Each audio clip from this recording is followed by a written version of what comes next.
வாழ்க வளமுடன். நண்பர்களே, இந்த வறட்டு இருமலை போக்கக்கூடியதும் தைராய்டு சுரப்பியை சரியான முறையிலே இயங்க செய்யக்கூடிய ஒரு அற்புதமான ஒரு வர்மம், சுமை வர்மம் அப்படின்னு ஒரு வர்ம புள்ளி இருக்கிறது. இந்த வர்ம புள்ளி எங்க இருக்கிறது அப்படின்னு கேட்டீங்கன்னா, இந்த இடத்துல இருக்கு பாருங்க.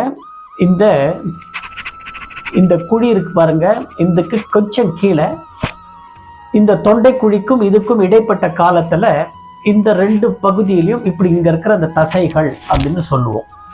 இந்த கட்டை விரலினுடைய நுனி பகுதியையும் இந்த நடுவினுடைய நுனி பகுதியும் இப்படி வச்சுக்கிட்டு இந்த இடத்துல இப்படி மேலும் கீழுமாக 1, 2, 3 இப்படி 3 முறை அழுத்தி விட்டுட்டோம்னா இந்த வறட்டு இருமல் போகும், தைராய்டு சுரப்பி சரியாக வேலை செய்யும். வாழ்க வளமுடன்.